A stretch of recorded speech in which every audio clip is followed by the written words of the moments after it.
El tiempo es todo suyo, hermano Héctor. Ya. Bueno, gracias por la invitación a todos, que Dios les bendiga. El video muy bueno, ayuda mucho. Bueno, vamos a comenzar desde el principio. La Biblia comienza en Génesis, y allí en Génesis se nos habla de la creación, es lo primero que nos menciona la Biblia. Y aunque Génesis 1:1 habla de la creación o el origen del universo, la verdad es que el interés de Dios al revelarnos en la escritura la creación es un interés local. O sea, Dios está interesado en revelarnos acerca de nuestro planeta, la Tierra, eh, la humanidad como habitantes de este planeta, los animales, las plantas de este planeta. Por lo tanto, Génesis no nos habla de la creación de otros mundos, no nos habla de la creación de los ángeles, no nos dice en qué momento Dios hizo el santuario celestial. Recordemos que el santuario celestial no es eterno. Hebreos nos dice que fue hecho por Dios, ¿verdad? Es aquí el tabernáculo levantado por el Señor, no por el hombre, pero tiene un comienzo. En realidad, los mismos cielos tienen un comienzo, la materia, el espacio tiene un comienzo, el tiempo tiene un comienzo. Entonces, Dios, o más bien Génesis, simplemente en un versículo engloba todo, en Génesis 1:1. En el principio creó Dios los cielos y la tierra. Esta frase cielo y tierra es una figura literaria que se llama merismo y se emplea cuando no existen términos en un idioma para describir algo. En hebreo no existe la palabra universo. Entonces, cielo y tierra, en la forma, como se dice en hebreo, o más bien esta figura literaria, el merismo, que se emplea para referirse al universo. En el principio de todo, Dios hizo el universo. En ese universo, obviamente, habían ángeles, habían muchos otros mundos, habían galaxias por montón, ¿verdad? Se cree que hay entre 3.000 a 2.000 a 3.000 millones de galaxias en el mundo. Nuestra galaxia, la Vía Láctea, ¿verdad? Nuestra galaxia tiene miles, 3.000 a 4.000 millones de estrellas. El Sol es una estrella mediana a pequeña, entonces, y el Sol es 1.000.000 de veces más grande que la Tierra. Entonces, el universo es muy grande. Y en ese versículo nos dice que el autor, el creador del universo entero, es Dios. Aquí nos da un nombre personal para Dios. En el capítulo 2, Dios se llama Yahvé o Jehová. Y Jehová Dios hizo al hombre a su imagen, ¿verdad? Del polvo de la tierra. Pero acá Dios es simplemente Dios. ¿Por qué? Porque el que creó el universo no es el Dios de los judíos, el Dios de los gentiles, el Dios de los cristianos, el Dios de los musulmanes. Es el único Dios, el creador, que más adelante, ¿verdad?, da su nombre personal y nos dice otros detalles, pero lo importante es que Génesis 1 tiene un lenguaje extremadamente universal. Dios es el creador del universo, pero en el versículo 1, cuando dice que Dios hizo los cielos y la tierra, esa última palabra de ese versículo es la palabra clave del resto de la semana de la creación, porque la semana de la creación no tiene que ver con el universo, tiene que ver con la tierra. Por eso es que el versículo 2 dice, y la tierra estaba desordenada y vacía. Las tinieblas de la tierra cubrían la faz del abismo o del planeta. El Espíritu de Dios se movía sobre la faz de las aguas que cubrían la tierra, y por lo tanto esa condición original de la tierra, después que Dios creó el universo, dentro del cual creó nuestro planeta Tierra, significa que la Tierra no tenía las condiciones como para que hubiera vida acá.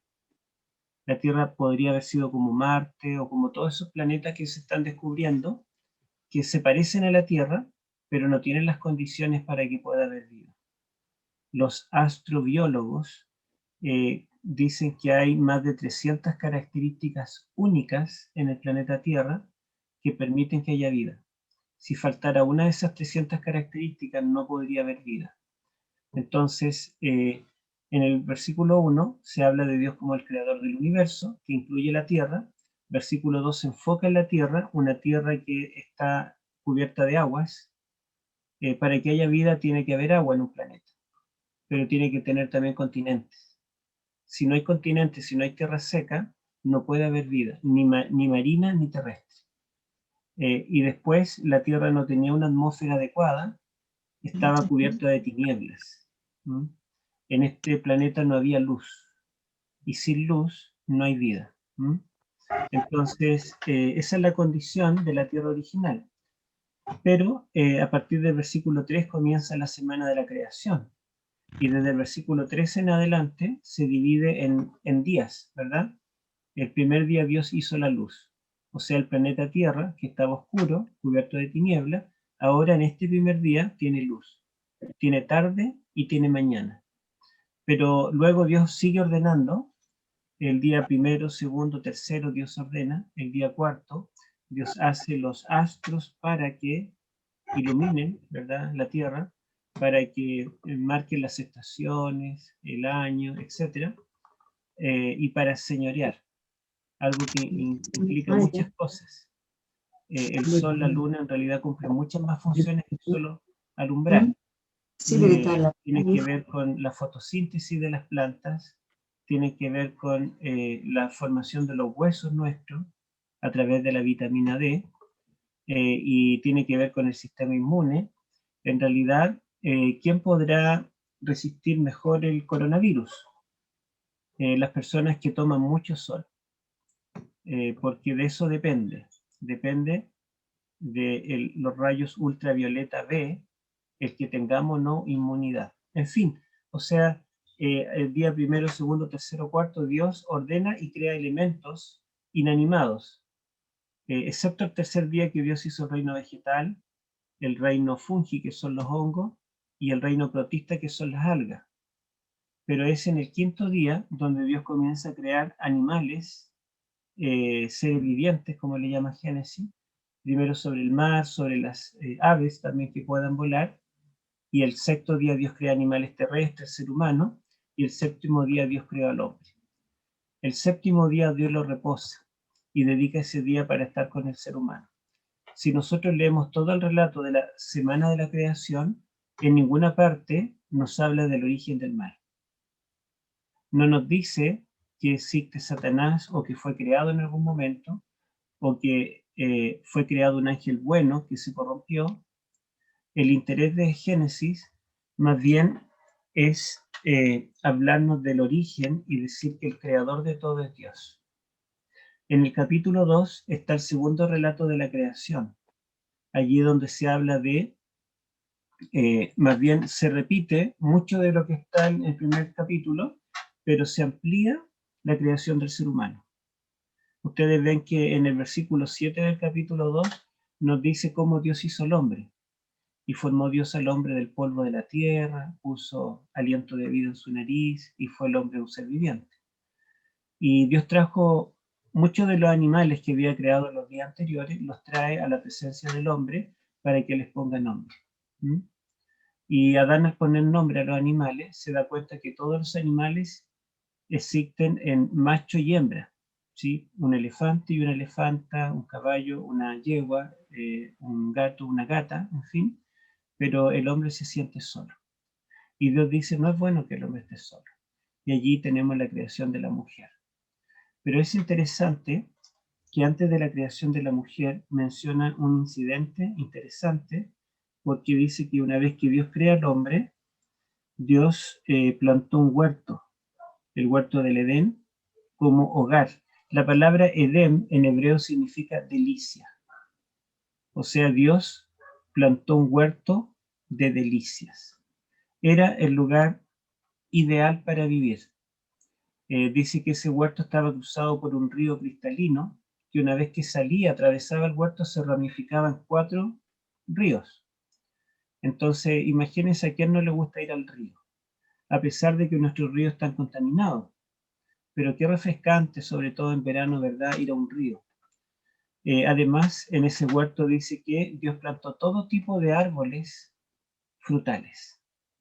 las frutas más sabrosas que nosotros podamos imaginar. Una variedad enorme. Pero también ese huerto estaba lleno de flores. Las flores no solamente dan color, ¿verdad? Es un atractivo físico, sino que también las flores tienen aromas.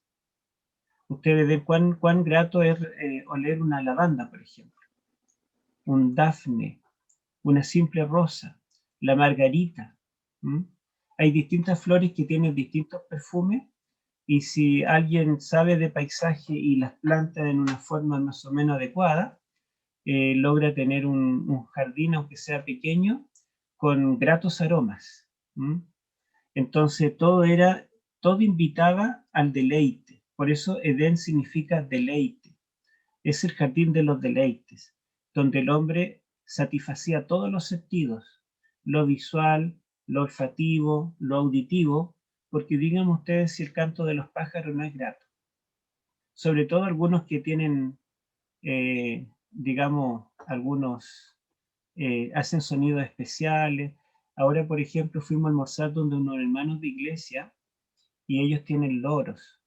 Entonces hay un loro que silba y que tira besos, otros que hablan, saludan, dicen hola. Entonces es muy atractivo todo esto, y todos los colores de los pájaros, diferentes colores, tamaños, alas, etc. Entonces era un lugar ideal. Allí en ese lugar también en el Edén habían animales que eran mansos. Yo no sé cuántos de ustedes han tocado un león o un tigre. Bueno, yo toqué un tigre. ¿Verdad? Pero lo toqué en el zoológico. Cuando nadie miraba, metí la mano por la jaula y lo toqué, le hice cariño. Dio un rugido que todo el mundo saltó, pero era un privilegio que quería darme, y fíjense ustedes que solo a través de una jaula, y que no debía haberlo hecho, pero cuán lindo debe ser vivir con esos animales y que sean mansos. Así que allí Dios puso al hombre. Pero cuando Dios hizo ese huerto, que tenía todo hermoso, y de hecho el sexto día de la creación termina diciendo que todo era bueno en gran manera. Y cada día de la creación termina diciendo, y vio Dios que era bueno. Por lo tanto, no vemos el mal en ninguna parte. Solo vemos el bien. Pero como les dije en el capítulo 2, hay algo raro. Busquemos allí entonces en el capítulo 2, el versículo 8 y 9. Te quedó hermoso, y no viste la paloma que dibujó. Vamos.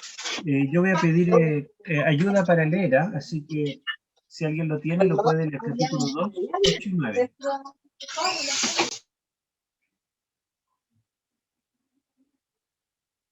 A ver quién lo tiene. Génesis 2, ¿cuánto? Génesis 2, versículos 8 y 9. Lo leo. Ya. Y Jehová Dios plantó un huerto en Edén, al oriente, y puso allí al hombre que había formado. Y Jehová Dios hizo nacer de la tierra todo árbol delicioso a la vista y bueno para comer, también el árbol de la vida en medio del huerto, y el árbol de la ciencia del bien y del mal. Ya. La primera vez que aparece la palabra mal en la Biblia es aquí, en Génesis 2, versículo 9. ¿Se dan cuenta que en el capítulo 1 todo es bueno? Dios hizo la luz y vio Dios que la luz era buena. Dios hizo la atmósfera y vio Dios que la atmósfera era buena. Dios hizo los continentes y vio Dios que eran buenos. Y cada cosa era buena. Pero después de aparecer tantas veces la palabra buena, aparece aquí la palabra mal. Y fue Dios quien plantó un árbol que permitía conocer el bien y el mal. Los conceptos de bien y el mal en el idioma hebreo tienen un sentido mucho más amplio que en español.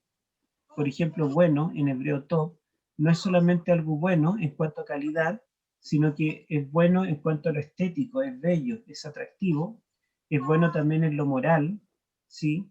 Es bueno en lo placentero, es bueno en todos los sentidos. Y también la palabra mal significa mal en el sentido no solamente de repugnante, ¿verdad? Sino también significa mal en cuanto a daño, en cuanto a lo moral, antagónico al bien, antagónico a Dios. Aquello, ¿verdad? Aquello es el mal. Y Dios entonces plantó en ese hermoso huerto, el huerto de los deleites, el huerto de la delicia, donde todo invitaba a la felicidad. Dios plantó un árbol que permitía conocer el mal. ¿Mm? Parece extraño, ¿verdad? Pero Dios no plantó este árbol para que el hombre comiera de ese fruto. Fíjense lo que dice en el mismo capítulo 2, versículos 16 y 17. A ver si alguien lo puede leer también. Capítulo 2, 16 y 17. Leo. Ya. Y mandó Jehová Dios al hombre, diciendo, de todo árbol del huerto podrás comer, mas del árbol de la ciencia del bien y del mal no comerás, porque el día que de él comieres, ciertamente morirás. Ya. Entonces Dios plantó ese árbol, pero no lo dejó allí para que el hombre en algún momento, sin saber, tomara de su fruto, comiera y tuviera que sufrir los efectos del mal. Sino que Dios lo plantó, pero además de ser Él el que plantó el árbol, es el mismo que le dice al hombre, de este árbol no comerás. ¿Mm? Dios está mandando que el hombre no coma de ese árbol. Y Dios le dice que el día que coma de ese árbol, ciertamente moriréis. O sea, las consecuencias de comer del árbol que permite conocer el mal no es sufrimiento, no es dolor, no es pagar una multa, sino que las consecuencias es la muerte. ¿Mm?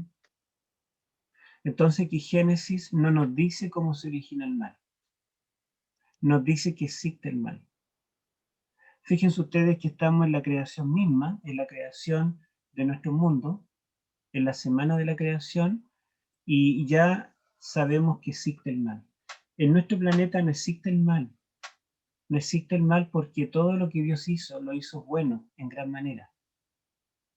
Adán y Eva no eran malos, no eran pecadores, no conocían el mal. Los animales no eran malos, eran mansos. Todo era bueno, pero sabemos que existía ya el mal, porque Dios colocó un árbol que permitía conocer el mal. O sea, Dios no habría plantado un árbol que permitiera conocer algo que no existía. Si Dios estaba dando la opción al ser humano de que conociera el mal, significa que el mal ya se había manifestado, el mal ya había comenzado. Solamente que aquí el interés está en el origen del ser humano, no en el origen de los ángeles, ni los buenos ni los malos. ¿Se dan cuenta que en estos dos capítulos nunca aparece un ángel, ni bueno ni malo? Dios no está interesado en contarnos cómo creó a los ángeles o cuándo. Simplemente la semana de la creación es la semana de la creación nuestra, en nuestro planeta, de los seres vivos que están acá, en la Tierra. El resto del universo no es algo que Dios nos está revelando acá. Pero sí nos está diciendo que en algún rincón del universo el mal ya se originó, que ya es un enemigo. ¿Mm? Entonces, estoy viendo que está disminuyendo la batería, entonces tengo aquí a mano el enchufe. Platón decía que las cosas existen en potencia y en acto. A lo mejor ustedes no han escuchado estos términos, pero en potencia es todo lo que existe, pero no se manifiesta. Por ejemplo, yo puedo decir que una semilla, por ejemplo, de plátano oriental, que entre paréntesis, el plátano oriental es muy común, pero la gente no aprovecha las semillas, que son muy nutritivas, ayudan al cerebro a tener buena memoria, tienen bastante proteína. Les recomiendo que se coman las semillas de plátano oriental. Compramos nueces que son caras, cuesta como 10.000 pesos el kilo, pero las nueces del plátano oriental es gratis y nadie se las come. Bueno, si yo planto una semilla de plátano oriental, o más bien si yo tengo una semilla de plátano oriental, yo digo, esta semilla es un plátano oriental en potencia. Porque yo sé que en esa semilla está todo el material genético que puede desarrollar un plátano oriental. Y de hecho, si yo la planto, la riego y la cuido, va a crecer un plátano oriental. Pero yo no puedo decir, no puedo asegurar que esa semilla va a llegar a ser un plátano oriental. Porque es posible que esa semilla pase un camión, la reviente y muera la semilla. O puede que esa semilla, una vez que abra el envoltorio de afuera, se la coma un pájaro. O quizá esa semilla, aunque yo la plante, quizá va a venir una sequía, no la voy a poder regar y se seque. O tal vez voy a plantar, va a aparecer el arbolito, pero va a haber un incendio, se va a quemar. O sea, yo no puedo asegurar que una semilla de plátano oriental vaya a ser un plátano oriental a futuro. Entonces, para Platón, esa semilla era un plátano oriental, pero en potencia, no en acto. Sin embargo, un árbol, un plátano oriental, Platón diría, este es un plátano oriental, en acto. Es una diferencia, ¿verdad? O sea, las cosas pueden existir en potencia o en acto. Y de este modo, el mal no es eterno. Solamente existe el bien, porque Dios es amor, porque Dios es bueno. Dios es el autor de la creación. Todo lo que Dios creó es bueno. Pero el hecho de existir el bien, de existir Dios, significa que potencialmente lo opuesto a Dios también existe, pero no como acto, sino como potencia. Y esa potencialidad del mal se manifestó en un ser, en un ángel, que no tenía en sí nada de malo, era perfecto. Pero ese ángel, ¿verdad?, se rebeló contra Dios, llegó el momento en que él no quiso adorar a Dios, sino que él quiso recibir la gloria de Dios. Se enalteció. Y allí se origina el mal. Esta historia de este ángel caído tiene que ser anterior a la semana de la creación. ¿Por qué? Porque en la semana de la creación, cuando Dios creó todo, Dios también puso este árbol que permitía conocer a Adán y Eva el bien y el mal. Significa que esta rebelión ya existía, ya había comenzado y ya existía el agente del mal. Había un personaje malo. En Génesis 3 nosotros tenemos después que lamentablemente, y no tiene que haber pasado mucho tiempo, después que Dios creó a la mujer, ¿verdad? Y Dios los bendijo, dice que el versículo 3, capítulo 3:1, comienza diciendo, pero la serpiente era astuta. Era astuta más que todos los animales del huerto que Jehová Dios había hecho, la cual dijo a la mujer, ¿con que Dios os ha dicho no comáis de todo árbol del huerto? Sabemos que las serpientes no hablan, pero hay un personaje, ¿verdad? Este ángel rebelde, que él usó a la serpiente como un medium. Habló a través de la serpiente para seducir a Eva. Entonces la serpiente mezcla la verdad con la mentira, porque no le dice, así que hay un árbol que no pueden comer, sino que dice, así que Dios les prohibió comer de todos los árboles. Y Eva, como buena adventista, defiende a Dios y le dice, no es así. Dios nos permite comer de todos los árboles, solo hay uno que no nos permite comer, porque Dios dijo que si comemos de ese árbol vamos a morir, por eso no lo comemos. Por eso nosotros guardamos el sábado, por eso no comemos cerdo. Entonces la serpiente le dice, en verdad no moriréis. Ellen White dice que la serpiente se estaba comiendo una manzana. En ese momento. No era manzana, perdón, pero bueno, la tradición se estaba comiendo un fruto de ese árbol. Y pudo decirle, ¿te das cuenta que yo estoy comiendo y no muero? Y esto produjo una crisis en Eva. Ella dijo, ¿será que Dios nos mintió? La serpiente estaba usando palabras y actos para envolver a Eva, confundirla y hacerle pensar que Dios era el malo. Y finalmente, después de este diálogo, nosotros sabemos lo que pasó y Eva comió del fruto y dice la escritura que le dio también a su marido y él también comió así como ella. Entonces nuestros primeros padres comieron del fruto prohibido, el árbol que permite conocer el bien y el mal, pero que al comerlo heredamos la muerte. Así que allí tenemos el origen del mal en nuestro planeta. Pero como digo, Génesis nos deja pendiente la historia del origen primario del mal, fuera de nuestro planeta, antes de nuestra creación. En el libro Historia de la Redención y también en el libro en el libro Patriarca y Profeta, Elena de White, el capítulo 1 de esos dos libros nos cuenta justamente cómo se originó el mal en un ángel antes de la semana de la creación. Y cuando Adán y Eva comieron del fruto, se dieron cuenta que estaban desnudos y escuchan los pasos de Dios. Nos dice allí Génesis 3. Entonces, cuando escucharon los pasos de Dios, ellos corrieron, pero no a abrazar a Dios para darle la bienvenida. Ahora corrieron en dirección contraria, a esconderse. ¿Y por qué se escondieron de Dios? Porque Dios les dijo, el día que comiereis, moriréis. Significaba que en ese día ellos debían morir. Y Satanás sabe una cosa. Él sabe que él puede recurrir a la verdad y a la mentira. Satanás puede usar la hipocresía, Satanás puede disfrazarse, Satanás puede usar la perspicacia. De hecho, ella nos va a entender, porque cuando su perra está en celo, ella tiene que estar cuidándola. Satanás entonces puede usar el bien y el mal, puede usar la verdad y la mentira para tratar de abordarnos, para enfrentar este conflicto. Pero Dios solamente puede usar la verdad.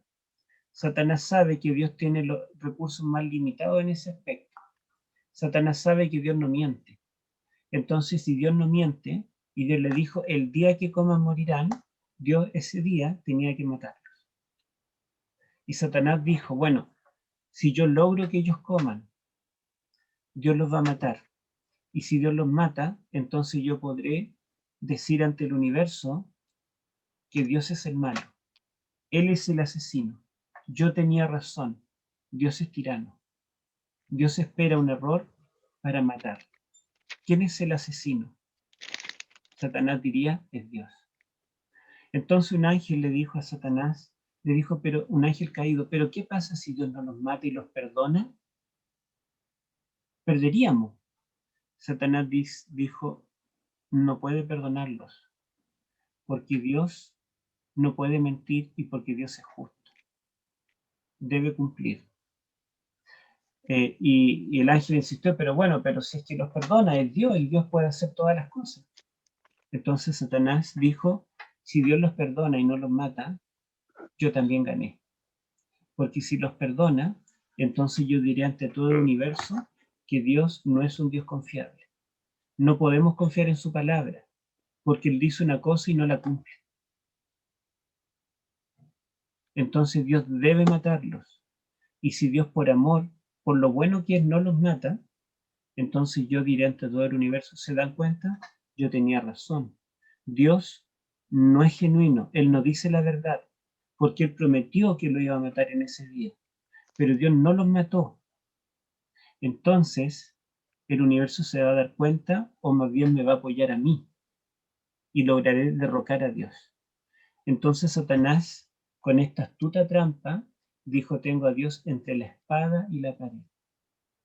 Porque Dios, si los mata, gané yo. Si no los mata, gané yo. Y cuando Adán y Eva sintieron los pasos de Dios en medio del huerto y se escondieron, Dios tendría que haberlos matado ese mismo día. Pero Dios decide hacer un juicio investigador. Ustedes saben que la paga del pecado es muerte, dice Pablo en Romanos. Y dice también que todos pecamos, por lo tanto todos estamos destituidos de la gloria de Dios.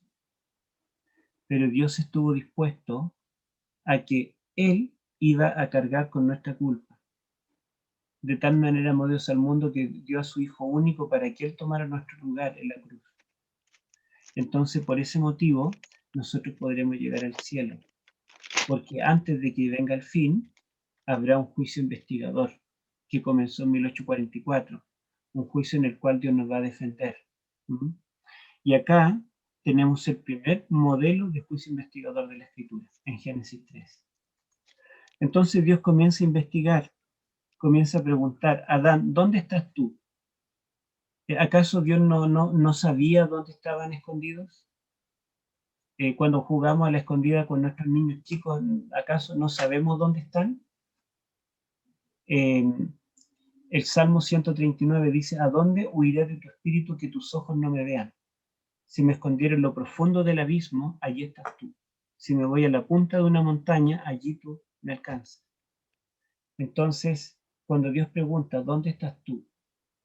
Cuando Dios hace un juicio investigador, no es porque Él no sepa, es porque el mal trasciende nuestro planeta. El mal es algo de origen cósmico. El mal se originó en el cielo. Hay millones de seres no caídos que necesitan comprender el misterio del mal. Por ese motivo, Dios hace un juicio investigador, porque hay inteligencias celestiales que requieren comprender este conflicto entre el bien y el mal. Y Dios sigue preguntando. Adán escondido responde, escuché tu voz y me escondí, porque estaba desnudo. Y Dios le pregunta, ¿quién te enseñó que estabas desnudo? ¿Acaso comiste del fruto que te prohibí? Y Adán entonces culpa a la mujer, y Dios hace un juicio investigador sobre la mujer. Y le pregunta que por qué ha comido. Y la mujer dice, la serpiente que tú creaste me dio. Entonces siempre Adán culpando a la mujer que tú me diste, Eva, la serpiente que tú creaste. En el fondo, Adán y Eva estaban contagiados con el bichito del pecado, de la rebelión, el mismo pecado que se origina en Satanás, un pecado, el pecado consiste en tratar de atribuir a Dios lo malo, ¿sí? Y justificarnos nosotros. Y después que Dios hace el juicio investigador sobre el hombre y sobre la mujer, Dios no hace un juicio investigador sobre la serpiente. Dios no dialoga con la serpiente, no le hace preguntas, no le investiga, porque el juicio investigador es parte del evangelio, de las buenas nuevas. El evangelio eterno para predicar a los moradores de la tierra es temer a Dios y darle gloria, porque la hora del juicio llegó. Entonces el juicio investigador es parte de las buenas nuevas. Es un juicio donde Dios nos quiere defender, a pesar de ser pecadores. Es el medio que Dios usará para no matarnos a pesar de que merecemos morir. ¿De qué forma Dios puede darnos vida eterna? A través de un juicio investigador. Por eso el juicio investigador es parte del evangelio eterno, de las buenas nuevas eternas que se predicará y se está predicando, ¿verdad?, en este tiempo del fin. Ahora, acá, cuando, digamos, termina el juicio investigador, ahora comienza el juicio ejecutivo. Dios comienza a ejecutar una sentencia. Primero, versículo 14 y 15, hay una sentencia sobre la serpiente. Después sobre el hombre y sobre la mujer. La diferencia es que las sentencias sobre el hombre y sobre la mujer son favorecedoras, misericordiosas, salvíficas. Esa sentencia es una sentencia de esperanza, pero la sentencia sobre la serpiente es una sentencia de destrucción. A través de la sentencia de la serpiente, Dios está anunciando que el mal y el originador del mal, Satanás, la serpiente antigua, serán destruidos para siempre.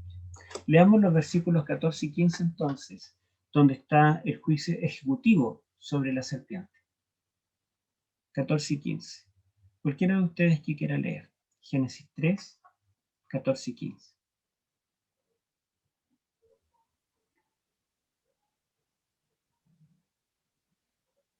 Leo.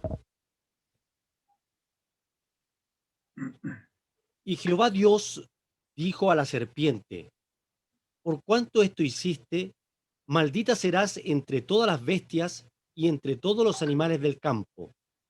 Sobre tu pecho andarás y polvo comerás todos los días de tu vida. Y pondré enemistad entre ti y la mujer, y entre tu simiente y la simiente suya.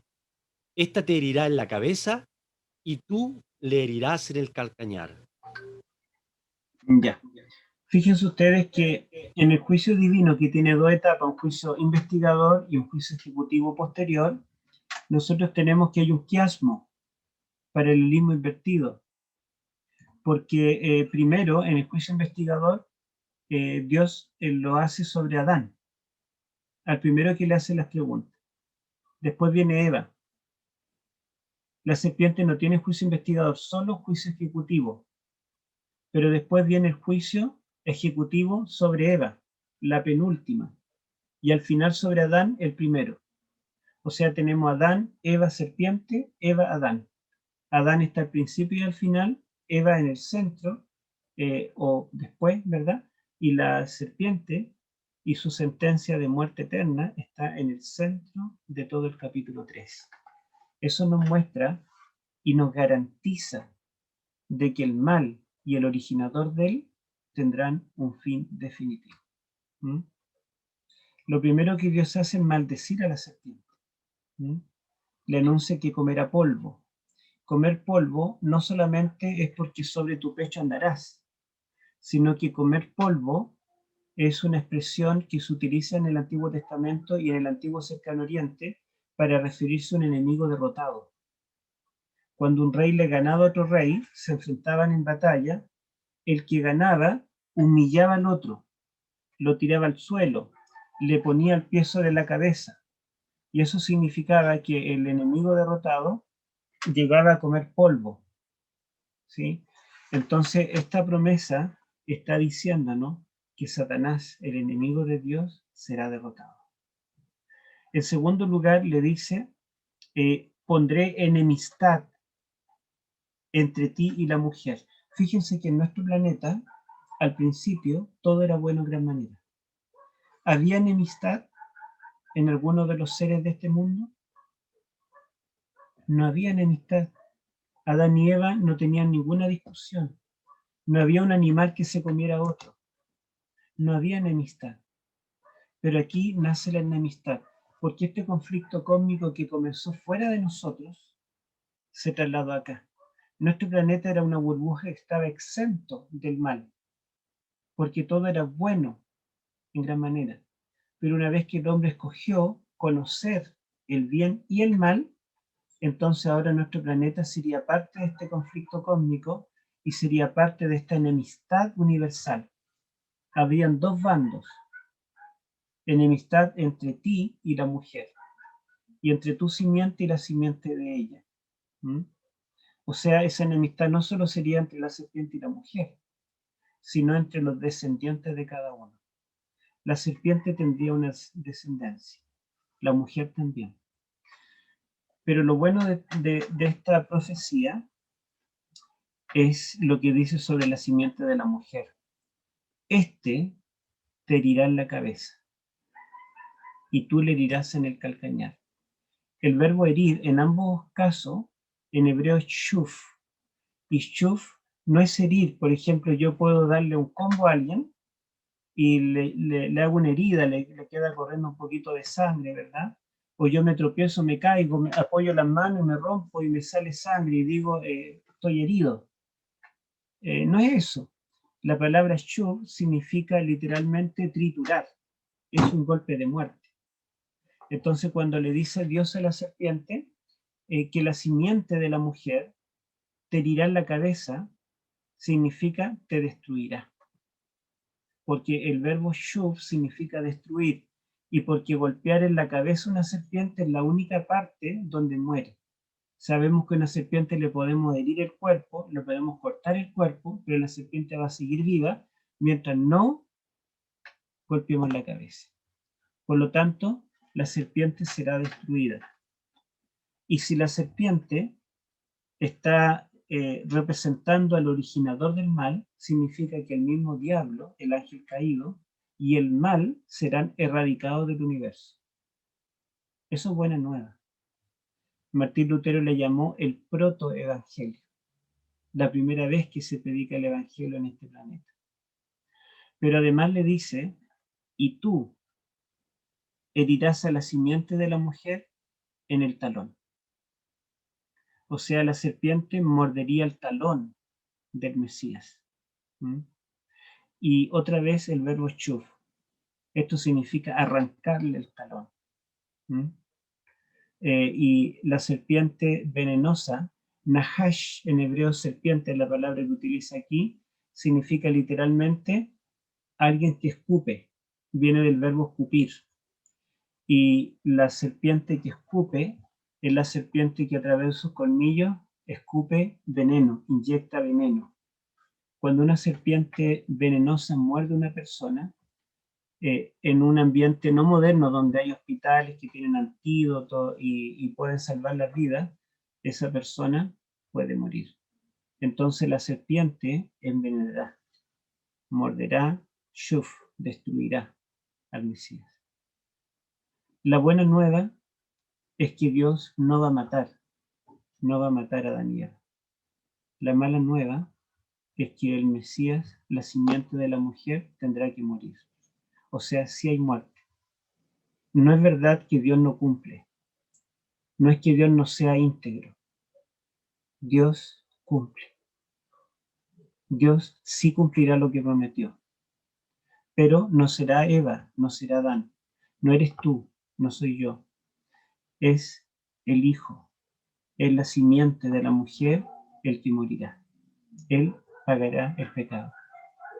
Él será mordido por la serpiente. En el orden en que nosotros lo tenemos, la Biblia está anunciando dos actos del Mesías. El Mesías pisotea la cabeza, lo vence, pero también el Mesías es mordido por la serpiente, es vencido. Esto significa que para que el plan de salvación sea completo, el Mesías tendrá que venir dos veces. Dos. Una, tendrá que venir a destruir el mal para siempre. Otra, tendrá que venir a morir. Nosotros pensamos que están al revés, porque en realidad Cristo primero viene en su primera venida a morir, y esa es la segunda venida donde Él vendrá para poner fin al pecado, llevarnos al cielo, juzgar a Satanás y destruirlo. Y lo que pasa no es que esté al revés, nosotros estamos al revés, porque nosotros pensamos de causa-efecto, pero los orientales antiguos pensaban de efecto a causa. Por ejemplo, yo puedo decir, tengo aquí la Biblia, si yo, qué sé yo, cierro la Biblia, no voy a poder leerla, porque quedó cerrada. Pero ellos dirían, no podré leer la Biblia si la cierro. Se dan cuenta que primero mencionaban el efecto final y después la causa de ese efecto. Esto significa que al decir que, en primer lugar, el Mesías destruirá la serpiente, le pisará la cabeza, no está hablando de la primera venida del Mesías, sino del resultado final después de la segunda venida. Y cuando dice en segundo lugar, tú herirás su calcañar, significa que eso debía ocurrir primero, sería la causa. Por lo tanto, en la primera venida es cuando el Mesías debía morir. Y esa es la causa de la victoria final. La muerte de Cristo en la cruz es la causa de que nosotros no muramos eternamente. La muerte de Cristo en la cruz es la causa de que Satanás sea derrotado para siempre. Jesús en la cruz vino a poner fin al pecado. Entonces, ese es el origen del mal, pero también aquí se nos revela el plan de Dios para que el mal tenga un origen y tenga también un fin. Ahora, los judíos se complicaron con esto, se complicaron tremendamente. Ustedes saben que existe una versión griega del Antiguo Testamento. Esa versión se llama Septuaginta. Fue traducida 3 siglos antes de Cristo. Según la tradición, fue traducida por 72 rabinos judíos de Palestina, que además de saber hebreo y arameo, dominaban muy bien el griego. Entonces, Ptolomeo II, emperador de Egipto, hizo llamar a estos rabinos eruditos y les pidió que tradujeran el Antiguo Testamento al griego, 3 siglos antes de Cristo. Cuando ellos tradujeron esto, El Antiguo Testamento está escrito con mente semita, hebrea, para hebreos. Pero cómo lo traducían y adaptaban para que lo entendiera gente de habla griega occidental. Y por otro lado, ellos sabían que aquí al traducir significaría que si el Mesías va a pisar la cabeza de la serpiente, esto será la segunda venida. Pero al mismo tiempo, si va en su segunda venida a destruirlo, pero en la primera venida murió, esto quiere decir que él tiene que resucitar. Porque ¿cómo es posible que el Mesías viene y es destruido por la serpiente? Y después nos dice que al final el Mesías destruirá y pisará la cabeza de la serpiente. Si lo va a pisar, si lo va a reventar, es porque va a estar vivo de nuevo. Y ellos se la arreglaron para traducir, dando a entender que el Mesías debía resucitar. En Génesis 3 y Génesis 4. Así que fíjense qué interesante, ¿verdad? Lo que nos revela acá. Pero vamos a dejar un poco... Bueno, y lo último que vamos a mencionar es que el relato, si ustedes se dan cuenta, el capítulo 3, desde que Dios aparece, o más bien en todo el relato predomina el diálogo. En esta historia no hay actos, hay diálogos. El único acto que tenemos al principio es el acto de comer el fruto. Adán y Eva comen el fruto. Ahí hay un acto, pero lo que tenemos primero es un diálogo entre la serpiente y la mujer. Luego un diálogo entre la mujer y Adán. Luego viene Dios para hacer un juicio. Primero un juicio investigador y después un juicio ejecutivo. Y Dios dialoga con el hombre, dialoga con la mujer. Dios pronuncia sentencias sobre la serpiente, sobre la mujer, sobre el hombre. Todo aquí es diálogo o discursos. Pero el relato termina con un acto. ¿Cuál es el único acto que está al final de este capítulo? Es cuando dice que Dios hizo para el hombre y la mujer túnicas de pieles y los vistió. La palabra piel allí en hebreo significa cuero de animal. Que uno podría decir es piel sintética. Bueno, Dios puede hacer cualquier cosa, así que podría haber hecho piel sintética o a otra cosa, pero la palabra hebrea significa literalmente cuero de animal. Si Dios hizo para el hombre y la mujer que se sentían desnudos por causa del pecado, si hizo túnicas de cuero de animal para vestirlos, ¿qué pasaría con ese animal? Ese animal tuvo que morir. Entonces, Dios había dicho, el día que comas, morirás. Ese día debía morir el culpable. Pero Dios le está diciendo en el versículo 15 que Adán y Eva merecen morir, pero el que morirá será el hijo de la mujer. Y esto Dios lo ilustra. Y en ese día hay una muerte. Muere un animal para poder cubrir la desnudez de Adán y Eva. Y ese animal, desde allí en adelante, y yo tengo atrás un escenario del santuario que ilustra este conflicto entre el bien y el mal. Desde allí en adelante, el sacrificio, el animal sacrificial, se transforma en un símbolo del Mesías que vendrá. Porque ¿qué vendrá el Mesías en su primera venida?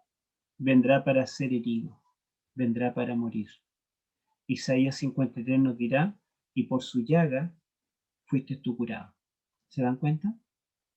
Entonces, pasando de este punto, nosotros vamos a tratar de responder, de irnos más atrás y de tratar de ver cómo se origina el mal, ¿verdad? Porque aquí en la tierra no se origina, el mal llega a la tierra, pero ya existía antes, ya había habido una rebelión. Veamos allí los dos textos que se mencionaron, vamos a leerlos en Isaías 14, busquemos el mismo Isaías que nos habla de la muerte del Mesías.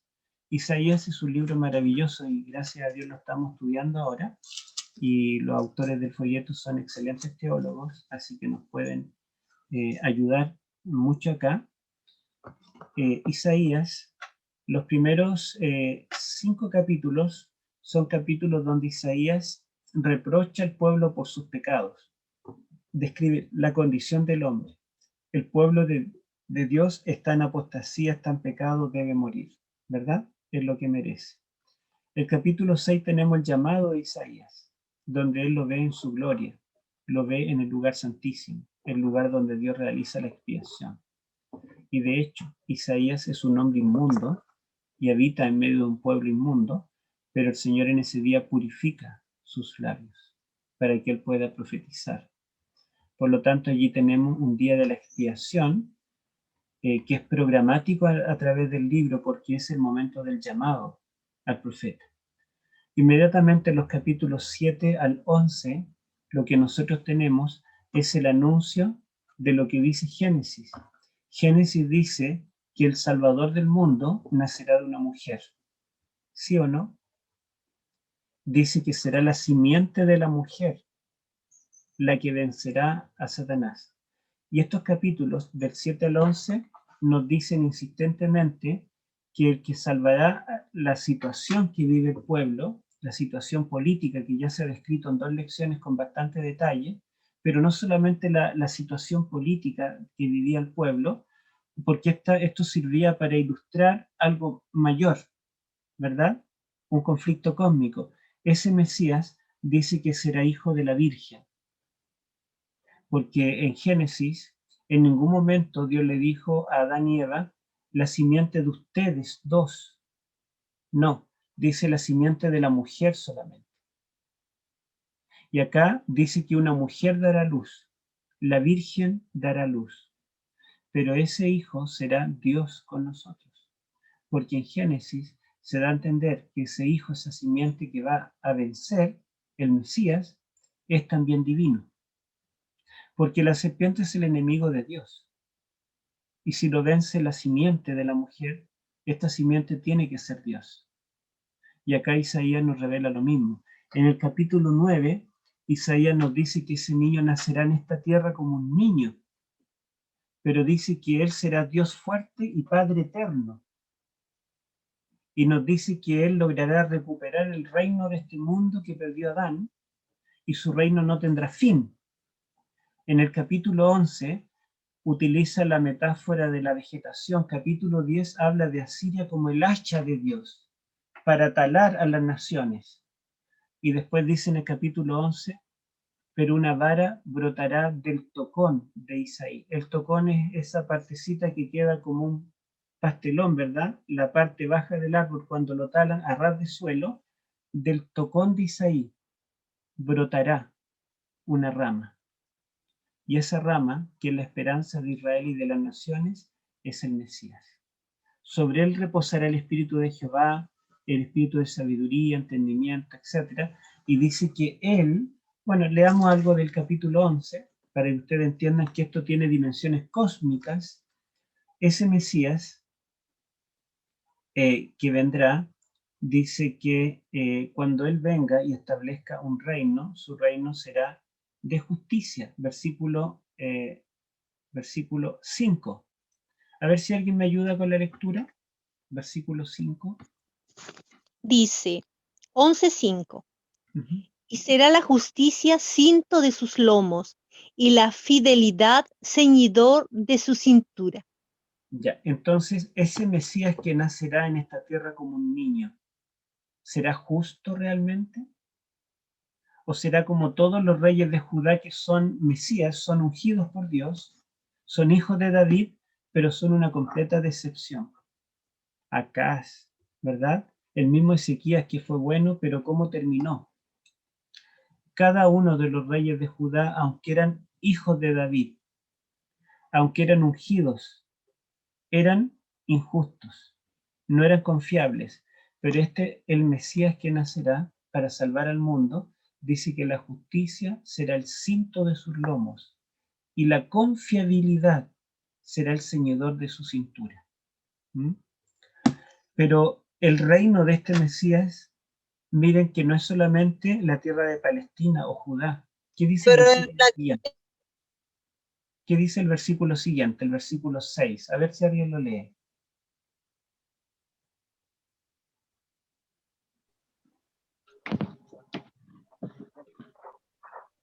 Dice Morará el lobo con el cordero y el leopardo con el cabrito se acostará. El becerro y el león y la bestia doméstica andarán juntos, y un niño los pastoreará. Ya. Díganme ustedes, ese reino que restaurará el Mesías no solamente se refiere a digamos, una restauración de Judá.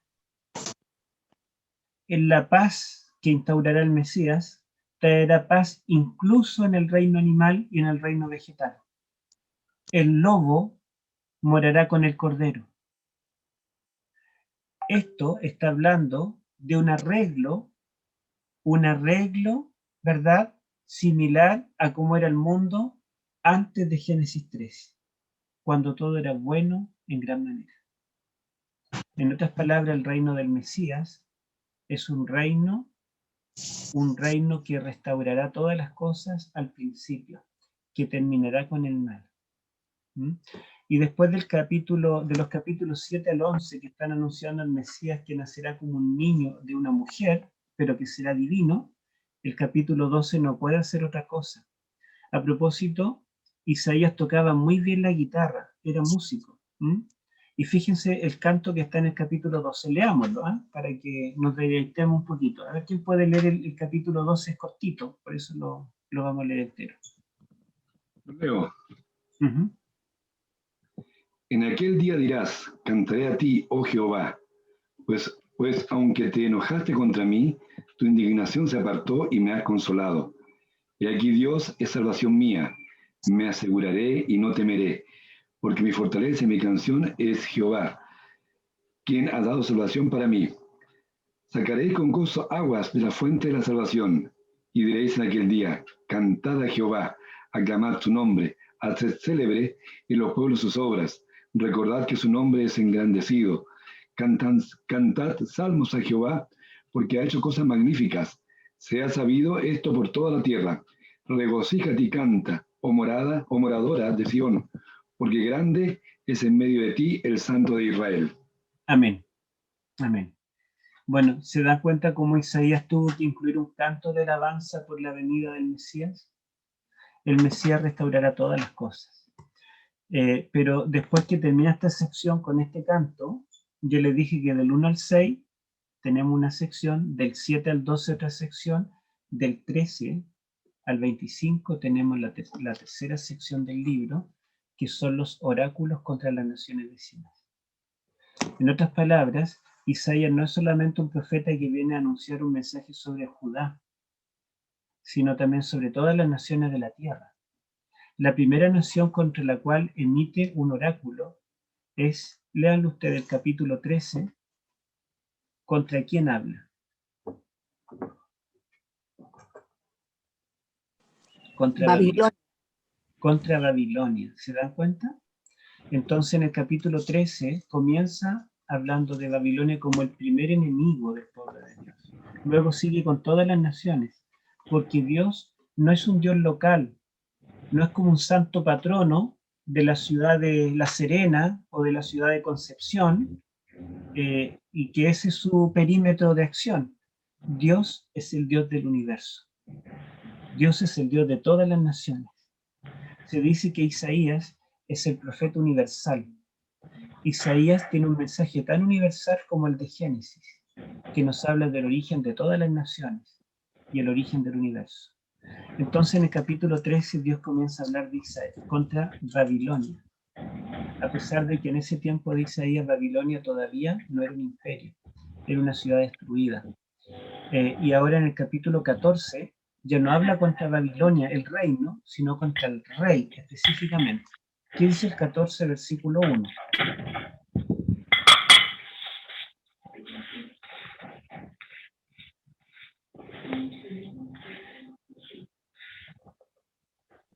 A ver qué dice allí. Luego, Jehová tendrá piedad de Jacob, y todavía escogerá a Israel, y lo hará reposar en su tierra, y a ellos se unirán extranjeros, y se juntarán a la familia de Jacob. Ya. Bueno, yo no me acuerdo exactamente, este capítulo es poético, tiene estrofas, no recuerdo si son 3, 4 estrofas, pero esto es parte de la introducción al poema. Y a ver dónde comienza a hablar del rey de Babilonia. Aquí en el versículo 4 dice: pronunciarás este proverbio contra el rey de Babilonia. O sea, los 3 primeros versículos son introductorios al poema. Pronunciarás este proverbio contra el rey de Babilonia y dirás: ¿cómo paró el opresor? ¿Cómo acabó la ciudad codiciosa de oro? Y en esta estrofa, entonces habla del rey de Babilonia como un rey conquistador que en el futuro se levantaría para formar un imperio, intentaría dominar todo el mundo, tener el dominio sobre todo, así como Dios se lo había dado a Adán al principio, ¿se acuerdan? Y así como ese dominio que Adán tenía, Dios le dio el dominio sobre toda la tierra. La serpiente del capítulo 3 le arrebata el dominio a Adán y Eva. Por eso Jesús dice que Satanás es el príncipe de este mundo y el rey de Babilonia es presentado haciendo la misma obra de la serpiente. Ese dominio que Dios, según los capítulos anteriores, se lo entregaría al Mesías, al segundo Adán, acá nos dice que el rey de Babilonia arrebatará el dominio a todas las naciones. Pero los versículos 12 al 14 son una estrofa que está justo en el centro, dentro de todo este poema que abarca el capítulo 14, desde el versículo 4 hasta el versículo 23, los versículos 12 al 14 están destacados en el idioma hebreo y vamos a leerlo, 12 al 14. A ver quién lo puede leer.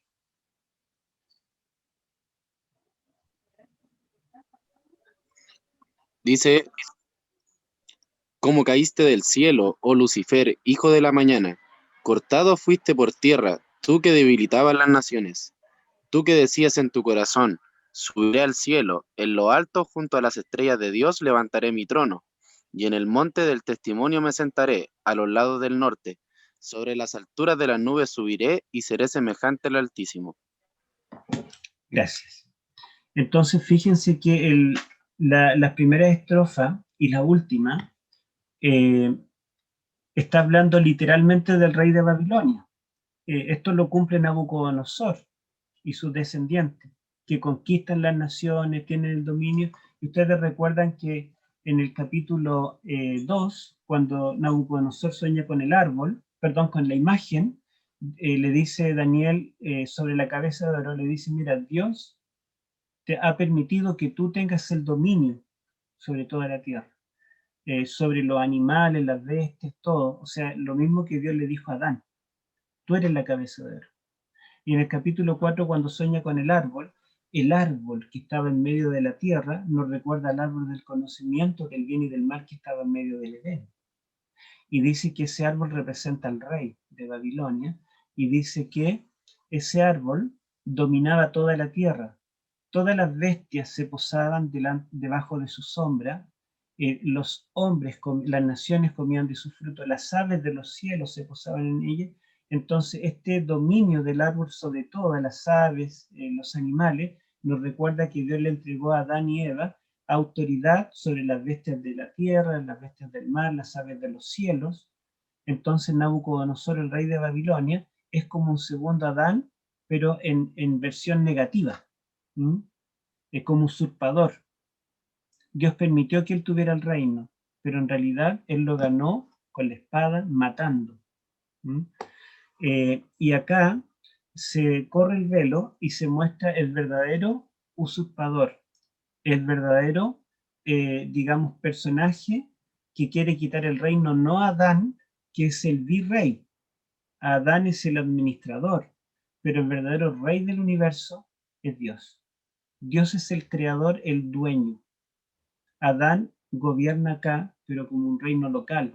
Entonces, detrás del rey de Babilonia está este personaje, el lucero, ¿verdad? El Lucifer. Este es el personaje que quiere dominar el reino de Dios, que no solamente en nuestro planeta, sino el universo. Pero como Satanás está limitado a este planeta, si en este planeta logra ganar, tengan por seguro que llegará a dominar el universo. Esas son las pretensiones. Y el versículo 2 entonces lo repite, dice, ¿cómo caíste del cielo, oh lucero, hijo de la mañana? Fíjense que está hablando de una estrella, un lucero, la primera estrella que ilumina en la mañana, pero caída, cae del cielo. Después dice, cortado fuiste por tierra, tú que debilitabas a las naciones, tú que decías en tu corazón, subiré al cielo, en lo alto, junto a las estrellas de Dios levantaré mi trono, en el monte del testimonio me sentaré, a los lados del norte, sobre las alturas de las nubes subiré, y seré semejante al Altísimo. O sea, este personaje, este ángel, este lucero, pretendía subir a las mismas alturas y sentarse en el trono de Dios, destronarlo, quitarle el reino, quitarle el dominio. Él es el originador del mal. Allí se originó el pecado. Es por eso que cuando Dios creó nuestro planeta y Dios en la semana de la creación comienza a ordenar, comienza a llenar con vida y todo lo demás, Dios tiene que plantar un árbol que permita conocer las dos opciones, porque ahora ya existe el mal. Si Dios no hubiera plantado ese árbol, entonces Dios no sería justo. Dios no estaría dando verdadera libertad a los seres humanos. Los habría creado como un robot o como un caballo que le ponen esas cosas a los lados para que no miren a ninguna dirección, porque simplemente nunca hubieran tenido la opción de conocer el mal. Dios da verdadera libertad, incluso para que nosotros hagamos aquello que Él no quiere que hagamos. ¿Por qué Dios no mata a un asesino antes de que se convierta en asesino? ¿Por qué Dios no impide una guerra? ¿Por qué Dios no impide un asalto, una violación o alguna cosa grave? La verdad es que Dios nos da verdadera libertad. Y por eso Dios puede hacer un juicio investigador.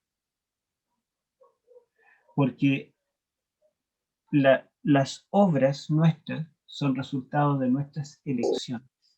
Por eso Dios nos juzgará. Y es por eso que Dios puede dictar una sentencia en el juicio ejecutivo, porque cada uno es responsable de sus acciones. A veces cuando ocurre algo malo decimos, bueno, es que Dios lo quería, aceptemos la voluntad de Dios. No, Dios no quería que muriera un ser querido. Dios no quería que alguien abusara de ti. Dios no quería que te separaras. Dios no quería que hubiera un coronavirus. No, no es verdad que Dios quería. Dios no quiere el mal. Dios creó solo el bien. Todo bueno en gran manera. El mal es causa de otro personaje. Dios lo permite, pero no es que Dios lo quiera. Dios lo permite porque Dios nos da libertad real. Sin embargo, la promesa es que Dios acabará con el mal y acabará para siempre. Bueno, después acá, después del versículo 14, donde está la exaltación de este ángel caído, del versículo 15 en adelante está la humillación. La humillación dice, mas tú derribado eres hasta el Seol, hasta el sepulcro, a los lados del abismo. Se inclinarán hacia ti los que te vean, te contemplarán diciendo, ¿es este aquel varón que hacía temblar la tierra, que trastornaba los reinos, que puso el mundo como un desierto, que asoló sus ciudades, que a sus presos nunca abrió la cárcel? Todos los reyes de las naciones, todos ellos yacen con honra, cada uno en su morada. Pero tú, echado eres de tu sepulcro como vástago abominable, como vestido de muerto, como vestido de muertos pasados a espada, que descendieron al hondo de la sepultura, como cuerpo muerto hallado. No seas contado con ellos en la sepultura, porque tú destruiste la tierra, mataste a tu pueblo, no será nombrado para siempre la descendencia de los malignos. Allí está hablando de un fin definitivo. Y fíjense que el lenguaje metafórico, en la estrofa anterior del 12 al 14, este lucero es presentado en la esfera celestial, como que del cielo, le llama lucero. Dice que él dice, pondré mi trono junto a las estrellas de Dios, ¿verdad? Él quiere anhelar lo celeste, lo de arriba, pero él es lanzado abajo, al abismo, al sepulcro. Pero ni siquiera el sepulcro lo quiere. Dice, todos los muertos que están allí, todos los reyes que están en su sepulcro, están enterrados con honra, pero este no. Entonces dice que hasta los mismos muertos lo rechazarán, hablando en lenguaje metafórico. Y está hablando allí de que este personaje, el líder del mal, dejará de existir para siempre, no será nombrado para siempre la descendencia de los malignos. Es decir, este personaje se acabará y se acabará para siempre y no dejará descendencia. Este es el fin del mal. El enemigo, ¿verdad? Que es un ángel caído que comenzó en el cielo, finalmente será destruido para siempre. Vamos a ver en Ezequiel, capítulo 28, algunos detalles más sobre este personaje. Bueno, el profeta Ezequiel es contemporáneo con Daniel, comenzó un poco después su ministerio, unos cuantos años después de Daniel, y también vivió en Babilonia, pero entre los cautivos, junto al río Quebar, no en la corte, no con Babilonia. Ahora Ezequiel tiene una estructura interesante. Ezequiel es un quiasmo, un paralelismo invertido, donde los primeros capítulos, los primeros 24 capítulos, está el llamado de Ezequiel y el mensaje de restauración para el pueblo. Los primeros 10 capítulos de estos 24 tenemos allí lo que tiene que ver con el santuario. Ezequiel es un sacerdote, entonces Dios le habla en el lenguaje del santuario. Y en los primeros capítulos, él ve, ¿se acuerdan ustedes? En el capítulo 1, de 4 seres vivientes, llenos de ojos delante y detrás, con 6 alas. ¿Se acuerdan de todo eso?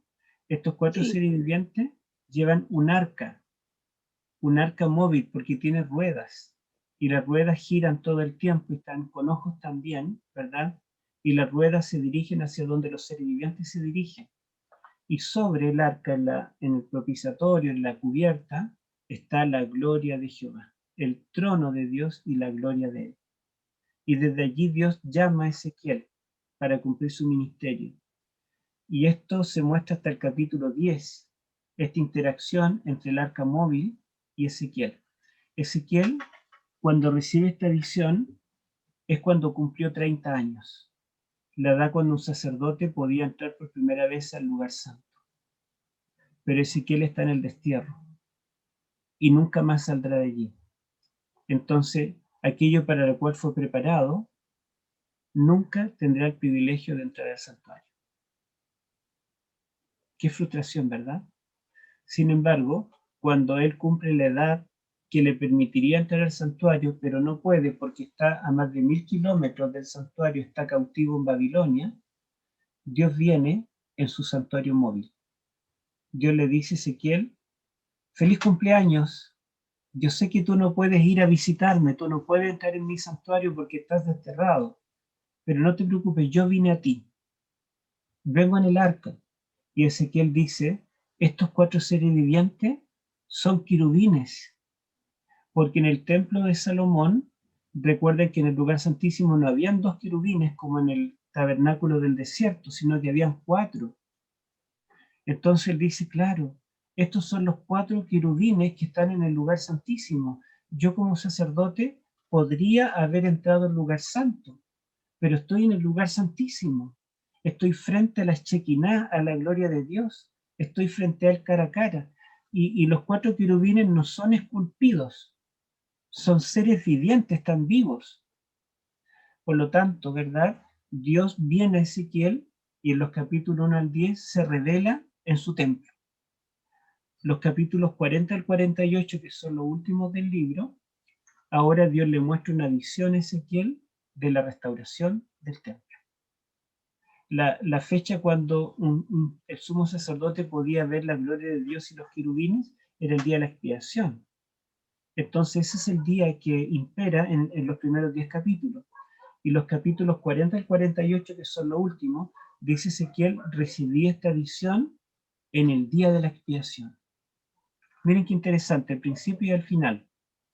Pero después nosotros tenemos, ¿verdad?, de los capítulos 11 al 24, donde Ezequiel está anunciando un mensaje de arrepentimiento. Él está instando al pueblo cautivo de que se arrepientan para que Dios los libere a futuro. Y algo similar está en los capítulos finales también, desde el capítulo 33 hasta el final. Entonces, entre los capítulos 24 y 33 tenemos el centro. Los capítulos 25 al 32. Ese es el centro del libro. El centro del libro nos va a revelar un gran misterio. ¿Cuál es el origen del mal? Porque Israel está sufriendo en el cautiverio por causa del pecado. Esa es la causa. No es que Nabucodonosor haya sido más poderoso. No es que los dioses de Babilonia hayan ganado a Jehová. La causa del cautiverio es el pecado del pueblo.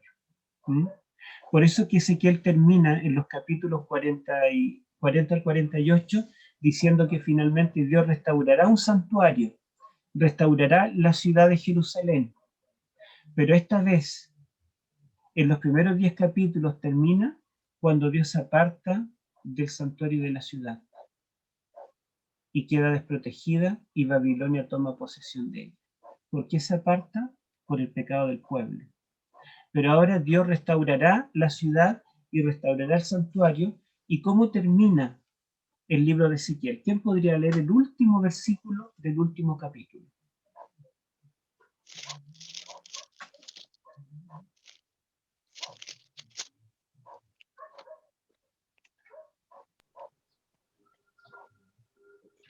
El último capítulo de Ezequiel,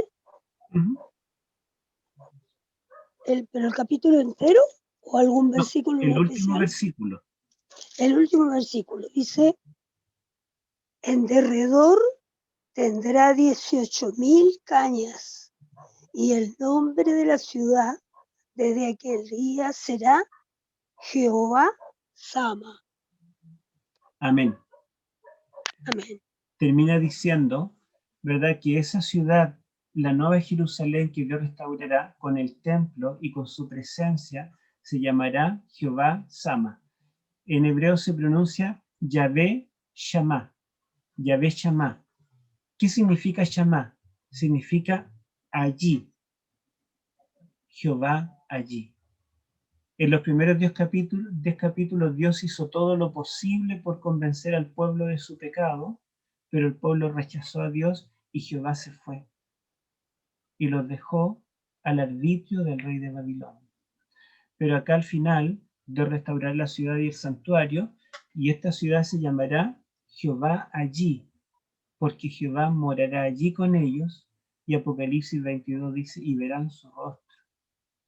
Dios morará con nosotros otra vez.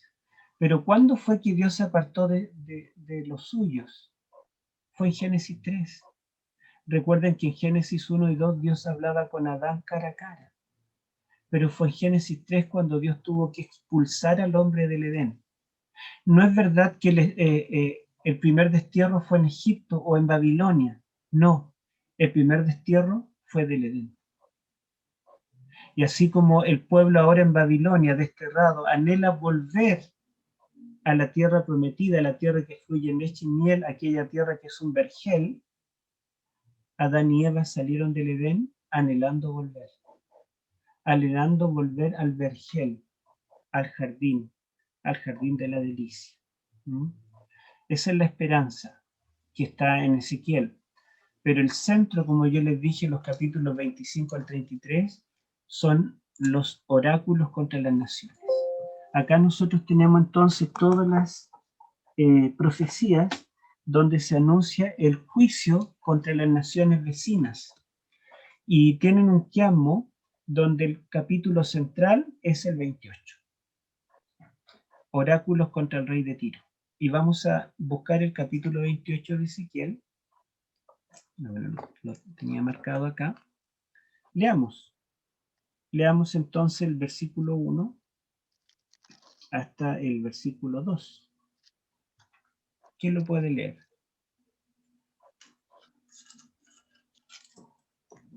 Leo, 1 y 2, ¿sí?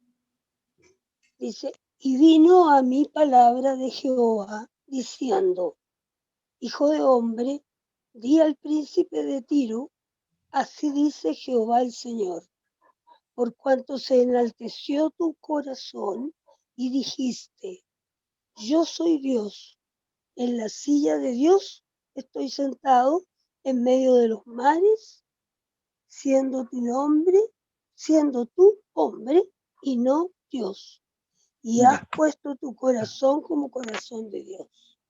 ya. Fíjense que aquí está hablando del príncipe de Tiro. El rey de Tiro, ¿quién es Tiro? Tiro es lo que los griegos llamaron Fenicia. Fue una ciudad pequeña, un par de ciudades pequeñas, Tiro y Sidón, pero que se transformaron en los lugares más ricos del mundo. Generalmente pensamos que un país mientras más grande es más rico, pero sabemos que el país más rico del mundo es el más pequeño del mundo.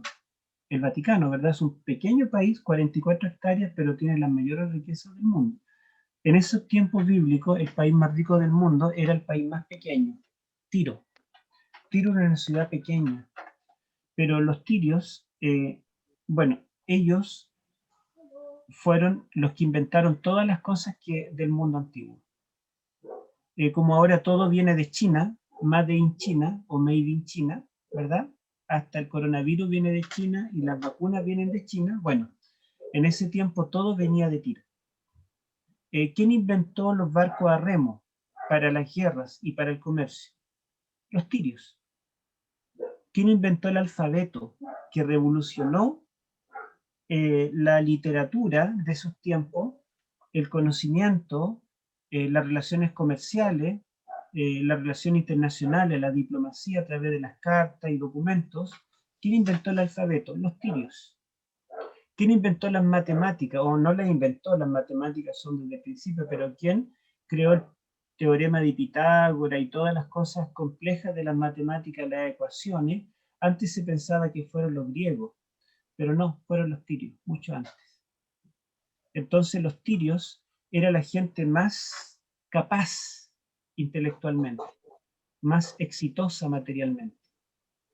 Los tirios eran multimillonarios. Era como esta ciudad que está en Arabia, ¿cómo se llama esta ciudad que todos Dubái. tienen?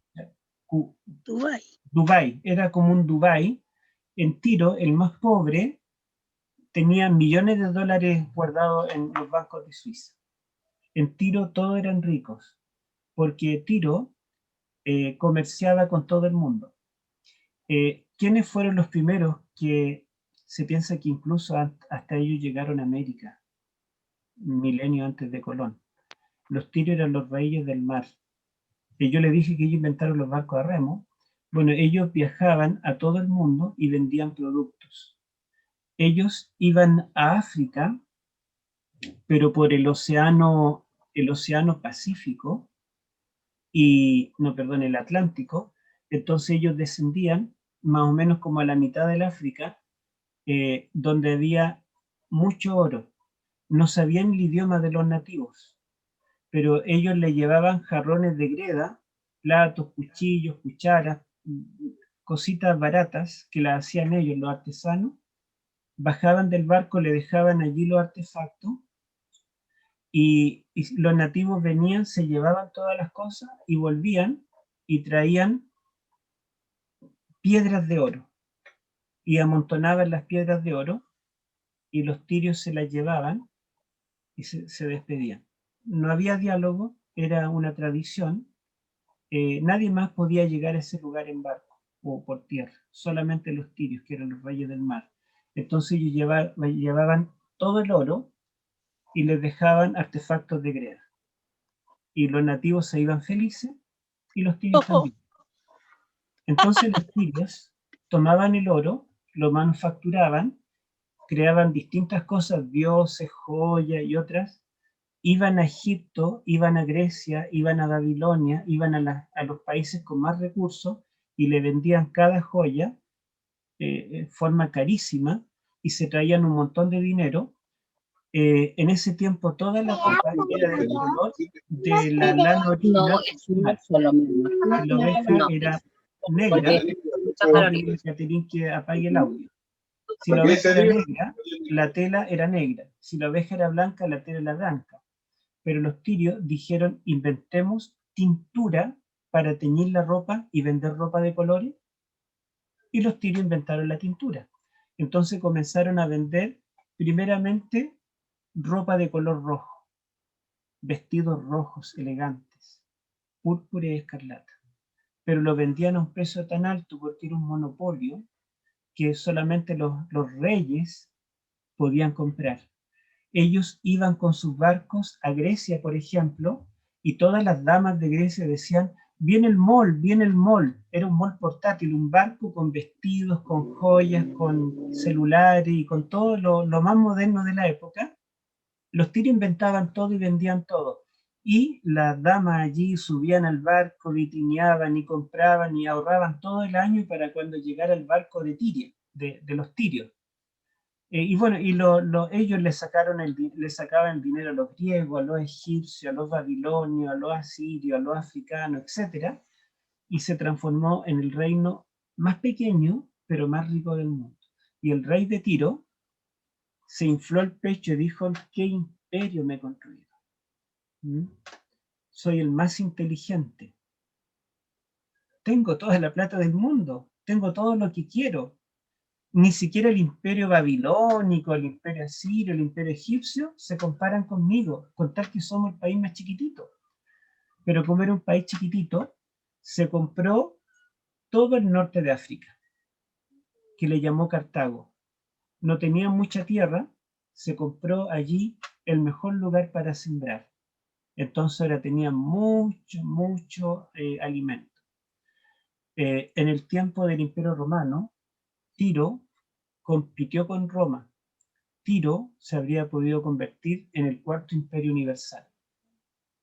Pero fue por suerte, dicen los historiadores, que un general romano logró vencer a Aníbal, el general Tirio, y la historia giró el curso y Roma se transforma en el cuarto imperio universal. Lo decía la profecía de Daniel, ¿verdad? Que la cuarta bestia debía ser Roma. Pero Tiro tenía todo el poder, la riqueza, los ejércitos y todo lo necesario, porque además de ser un país chiquito, había comprado todo el norte de África. Entonces Tiro tenía tanto éxito. Piensen ustedes que Salomón se codeaba con el rey de Tiro y con el faraón de Egipto. ¿Se acuerdan? Sí. Con el faraón de Egipto llegó a ser su suegro, porque recuerden ustedes que se casó con la hija de Faraón. Y Salomón, que convirtió Jerusalén en un lugar rico y famoso, dice que su mejor amigo era Hirán, el rey de Tiro. En ese tiempo el rey de Tiro era bueno, entonces Salomón, cuando quiso construir el templo, recurrió a los que son más sabios en construcción. ¿A quiénes contrató? A los sirios. El rey Hirán de Tiro le mandó los artesanos. Cuando quería materiales, ¿a quién le compró los materiales? ¿Quiénes tenían de todo para vender? Los tirios. Por otro lado, en Tiro crecían los cedros, la madera olorosa, linda, con vetas, y con esa madera Salomón construyó el templo. ¿Quiénes le proveyeron la madera? Los tirios. ¿Se dan cuenta ustedes que el rey de Tiro era un tipo extraordinario? Era tan sabio casi como Salomón, porque se codeaba con él, eran yunta, conversaban temas profundos que se entendían entre ellos nomás, pero pasaron varios siglos después de Salomón, como 4 siglos, y ahora el rey de Tiro era un rey arrogante y orgulloso. ¿Mm? Y Dios tenía que humillarlo.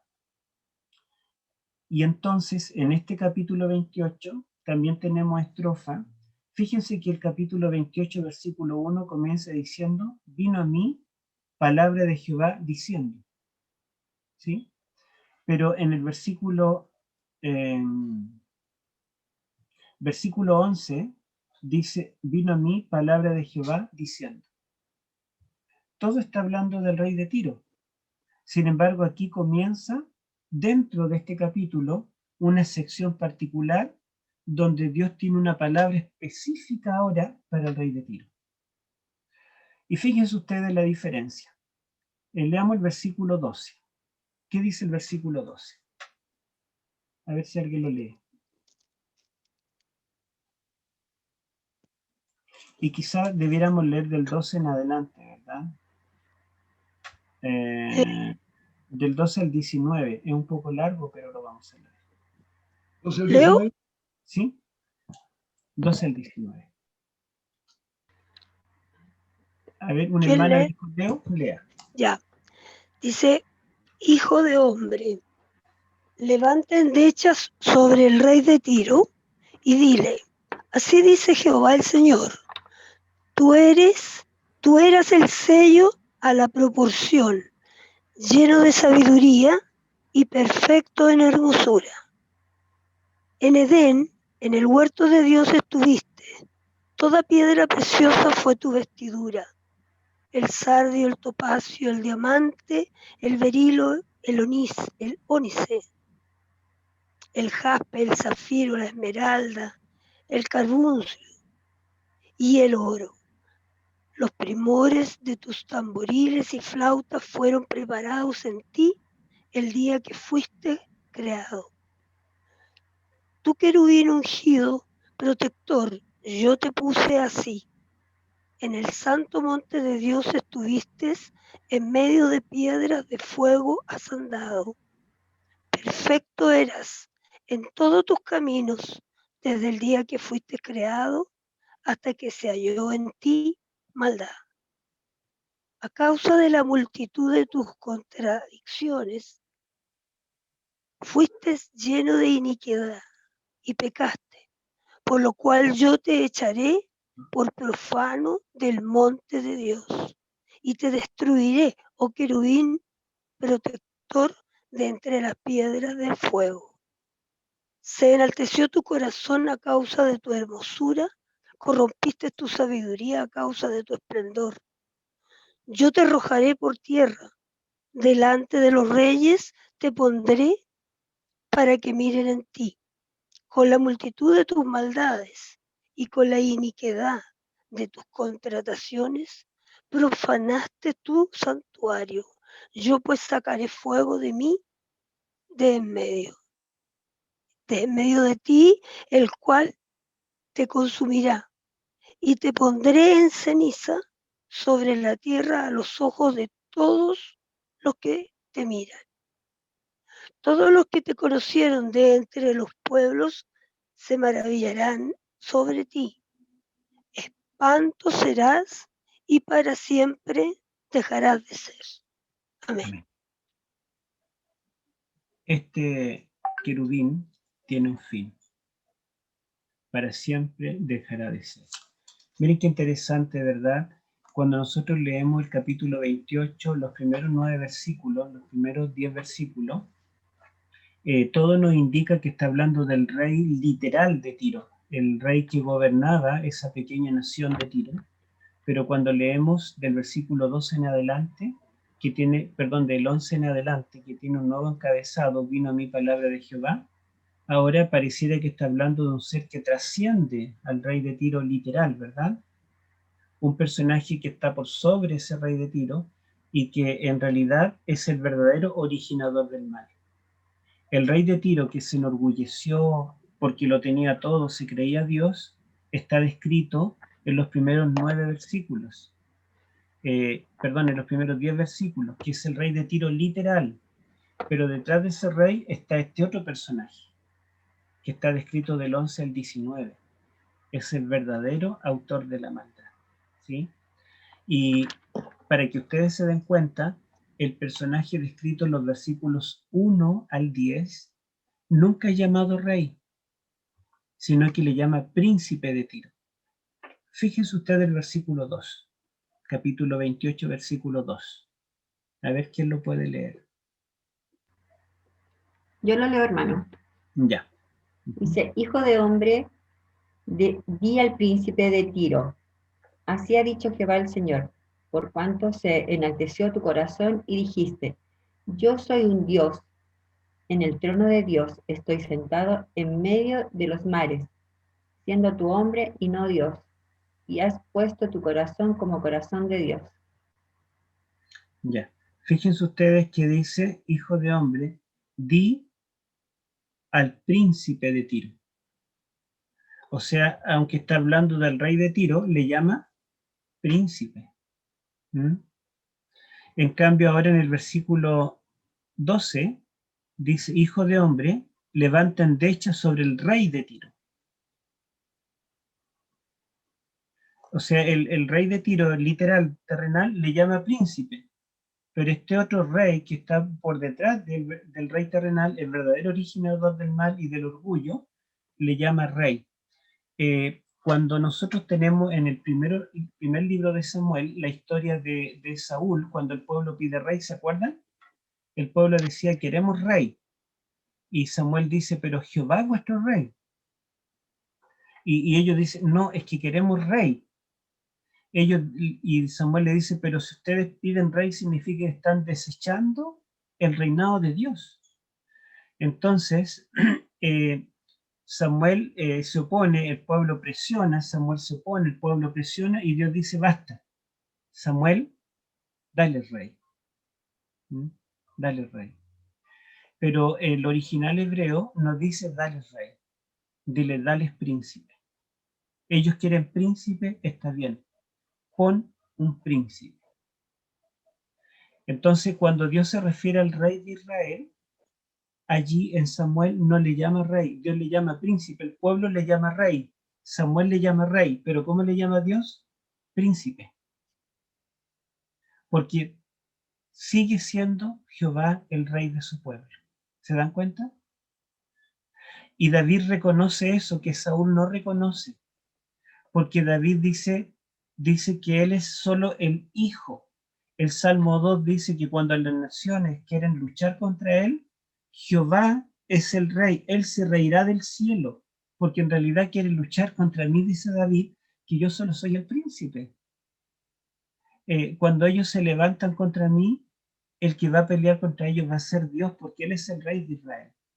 Y cuando David conquista Jerusalén y construye su palacio de rey, se sienta en el trono, mira por la ventana y frente a su palacio ve la casa de Dios, el tabernáculo, la tienda.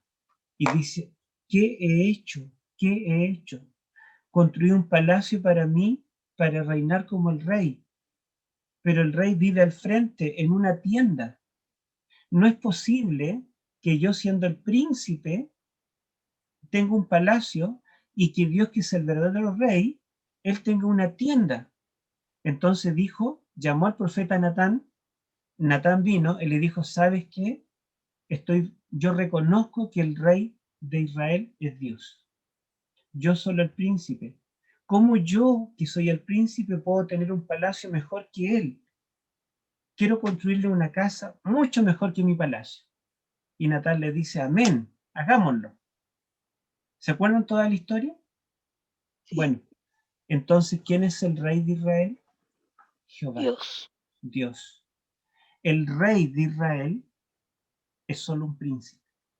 Entonces ahora en Ezequiel 28, cuando Dios habla del rey de Tiro y describe todo lo que él hace, los negocios que tiene, el orgullo que tiene, está hablando del rey, pero le llama a Dios príncipe.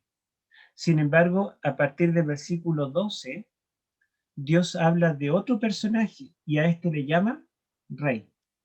Así como Dios es el rey que está detrás del rey David, así este querubín es el rey que está detrás del príncipe de Tiro. ¿Mm? Y vamos a detenernos un poquito en el lenguaje acá.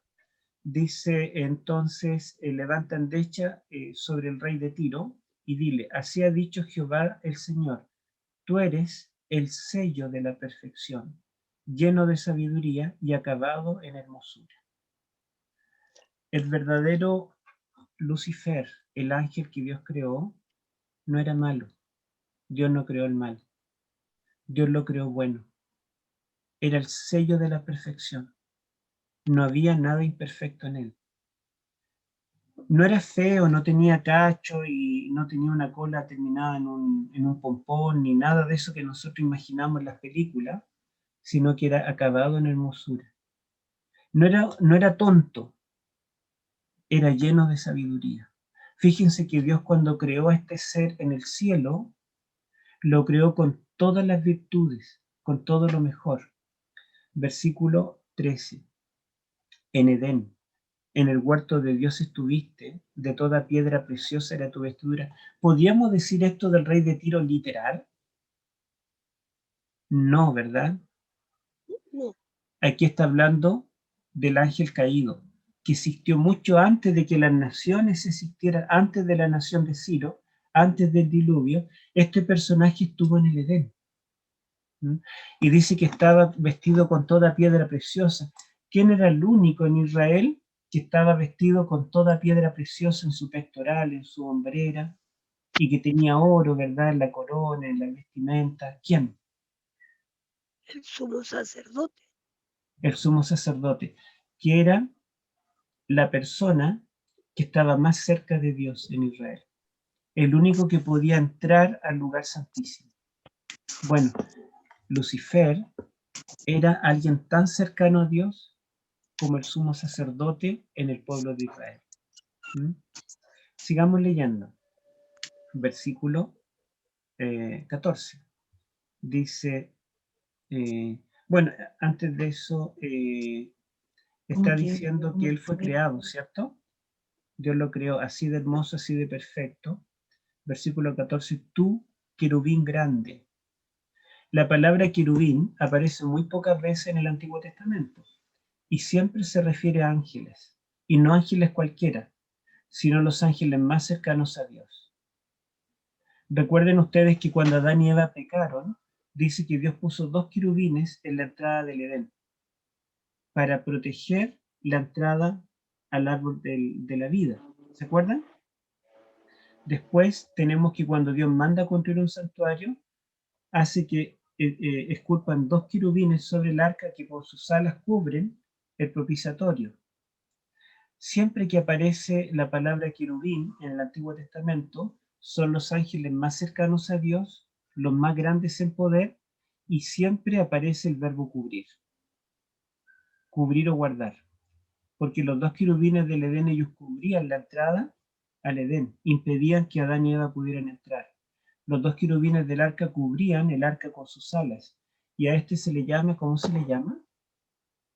O querubín cubridor. En otras palabras, este personaje era uno de los ángeles más cercanos a Dios, ¿no?, que estaba inmediatamente alrededor del trono divino. Sigamos leyendo. Oh querubín protector, yo te puse en el santo monte de Dios, allí estuviste, en medio de las piedras de fuego te paseabas. Recordemos que el trono de Dios es un trono de fuego. Dice Daniel capítulo 7, versículos 9 y 10, que el trono de Dios es llama de fuego, la rueda del mismo fuego ardiente. Un río de fuego procede y emana delante de Dios. Y dice que este querubín estaba en medio de las piedras de fuego. Esto significa que él moraba en medio de la gloria de Dios, el ser más cercano de los seres creados. Versículo 15. Perfecto eras en todos tus caminos, desde el día en que fuiste creado hasta que se halló en ti maldad. Dios lo creó imperfecto. Dios lo creó con una falla para que en algún momento pecara. No, No, Dios lo creó perfecto. Y fue perfecto hasta que se halló en él maldad. La maldad se originó en él, no en Dios. Ustedes pueden preguntar, ¿cómo es posible que en un ser perfecto, en un ser que fue creado bueno, se origine el mal?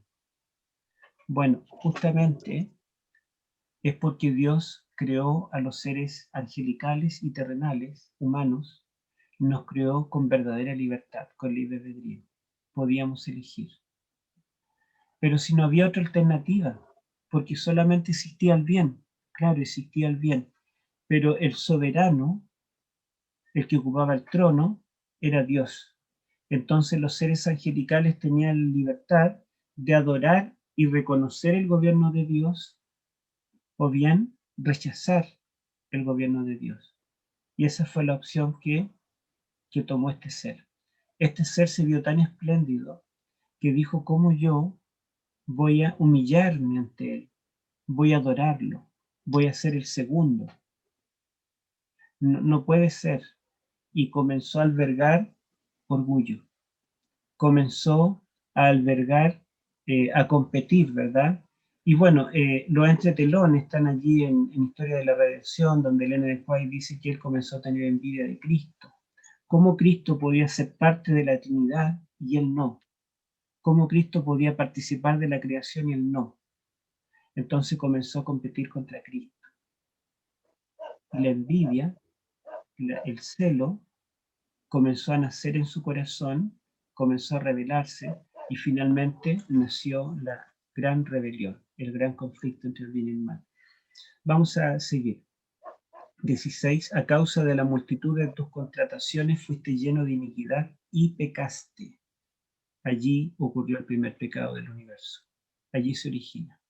El pecado no se originó con el pecado de Adán y Eva. Antes que ellos fueran creados, ya había un querubín que había pecado.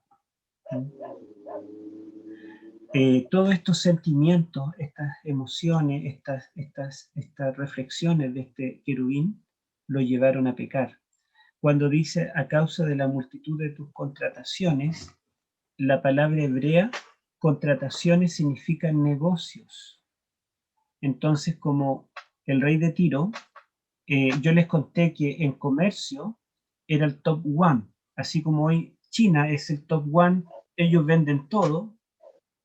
En ese tiempo era los tirios los que vendían todo.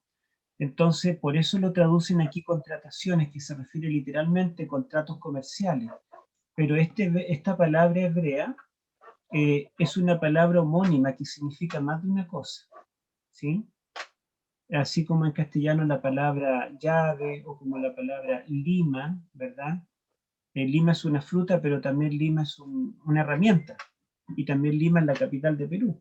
Entonces, la misma palabra hebrea significa contrataciones comerciales, pero también esta palabra significa engaños, ¿sí? Engaños, pero engaños como astutos, como yo me disfrazo como una oveja y trato de sembrar dudas en los demás, trato de confundirlos. Eso también significa esta misma palabra. Y acá la Reina Valera lo traduce como contrataciones, porque al principio comienza a hablar del príncipe de Tiro, que efectivamente el rey de Tiro era experto en negocios, pero no toman en cuenta que aquí comienza un nuevo oráculo. No toman en cuenta que del versículo 1 al 10 siempre le llama príncipe, pero desde el 11 en adelante habla del rey, y le llama querubín. Estuvo en el Edén, etc. Entonces, acá la mejor traducción sería a causa de la multitud de tus engaños, ¿verdad? Esa sería la mejor traducción.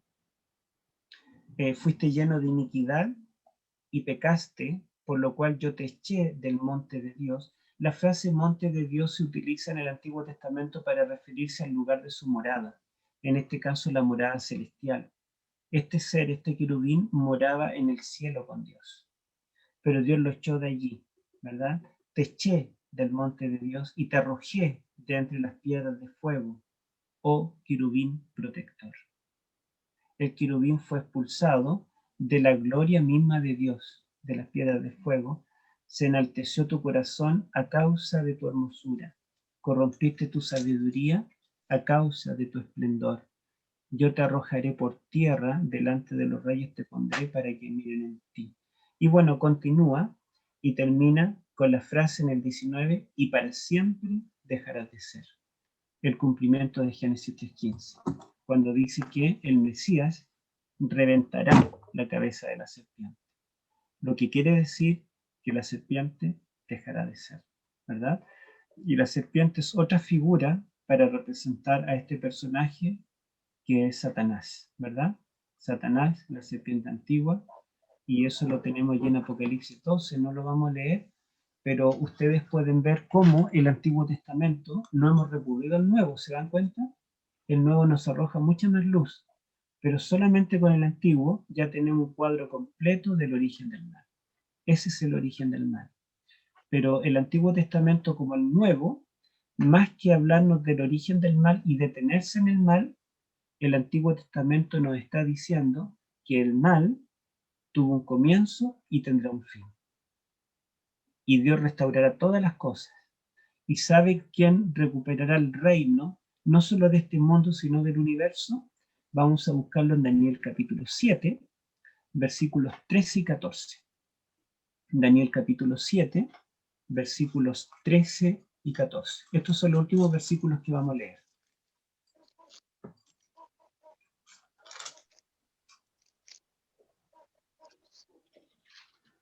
¿Leo? ¿Ya?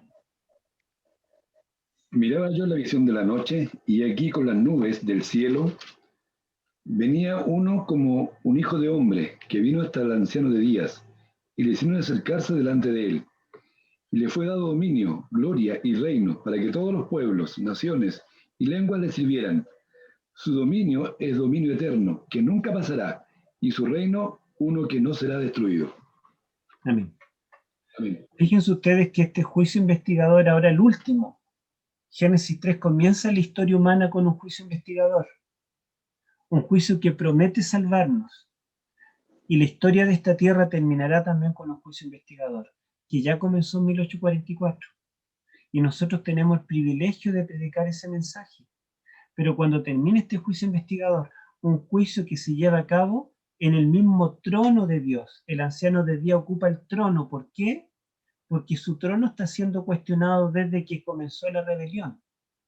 ¿Por qué en ese juicio hay millares de millares y millones de millones de seres no caídos?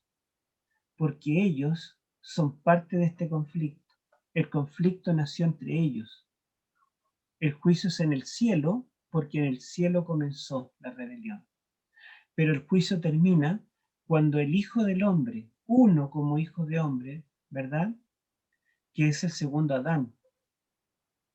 Daniel 7 comienza cuando los vientos del cielo combaten sobre las aguas del mar. La creación comienza cuando el viento de Dios, el Espíritu de Dios, se mueve sobre el mar, sobre las aguas. La creación de los seres vivos es cuando Dios dice, surjan de las aguas seres vivientes, surjan de la tierra seres vivientes, y Daniel nos cuenta que él en visión vio que surgieron de las aguas bestias, ¿verdad? 4 bestias, pero el sexto día nos muestra que finalmente, en el sexto día, Dios creó al hombre a su imagen para darle a él el dominio sobre toda la tierra. Y la visión de Daniel termina cuando aparece el Hijo del Hombre, a quien el anciano de días le entrega el dominio para siempre. El dominio, el reino y la gloria por los siglos de los siglos.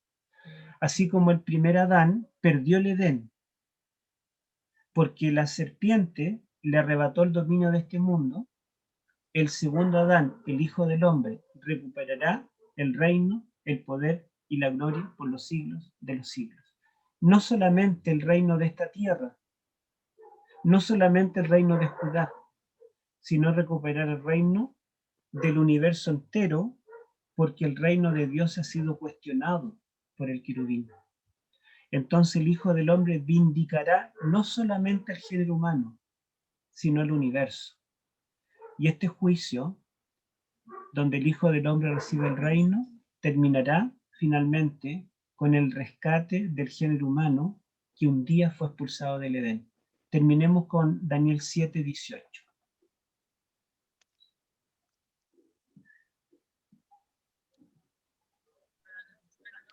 Dice, Leo. Lee nomás. A ver. después tomarán el reino los santos del Altísimo, y poseerán el reino por siempre, eternamente y para siempre. Amén. Dios creó a Adán y Eva con el propósito de que vivieran para siempre. La muerte no estaba en los planes de Dios. No los creó eternos, intrínsecamente. La inmortalidad humana no es intrínseca, depende de Dios. Dios es vida. Adán y Eva podían morir. Si comían del fruto morirían. Por lo tanto, ellos no tenían inmortalidad intrínseca. Y la muerte vino sobre el género humano por causa del pecado. Pero el pecado acabará cuando el Hijo del Hombre recupere el reino. Y entonces los santos del Altísimo recibirán el reino por los siglos de los siglos. Ya no habrá muerte, no habrá llanto, ni clamor, ni dolor. Que Dios les bendiga. Y esta historia es real. La profecía de Daniel 7, cada imperio vino en la historia tal cual como está anunciado. Por lo tanto, el último reino, el reino del Mesías, también vendrá. Que Dios les bendiga.